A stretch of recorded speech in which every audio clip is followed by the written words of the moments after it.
Okay, this video is all about probabilities of compound events. Now, the best way to understand probabilities of compound events is to create tree diagrams. If you're familiar with what a family tree looks like, you will be able to visualize what a tree diagram is and what it could be.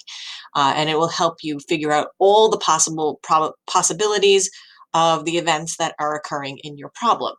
So you're playing a game where you defend your village from an orc invasion. There are three characters, an elf, a hobbit, or human, and five defense tools, magic, sword, shield, slingshot, or umbrella, to pick from.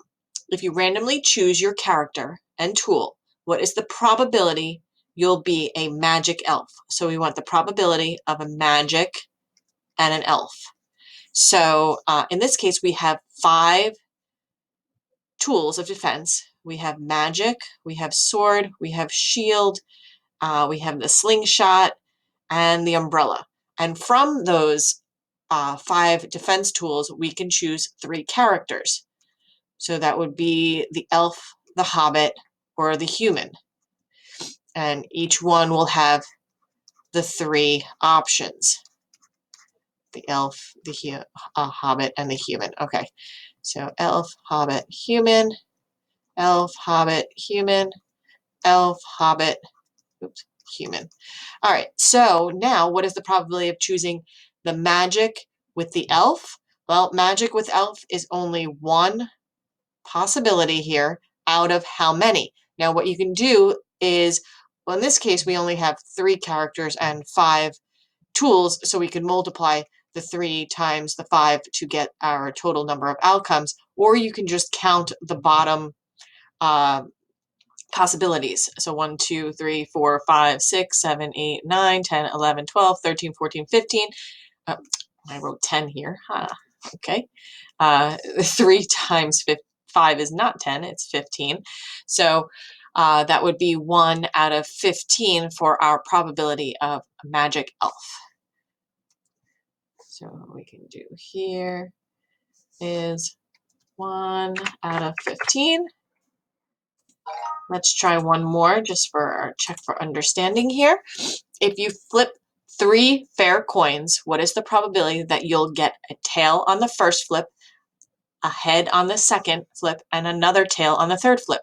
So in this case, our first probability, our first outcome, okay, our first flip, I should say, is either heads or tails. Now our second flip here, if we get heads, our second flip, we can get heads or tails.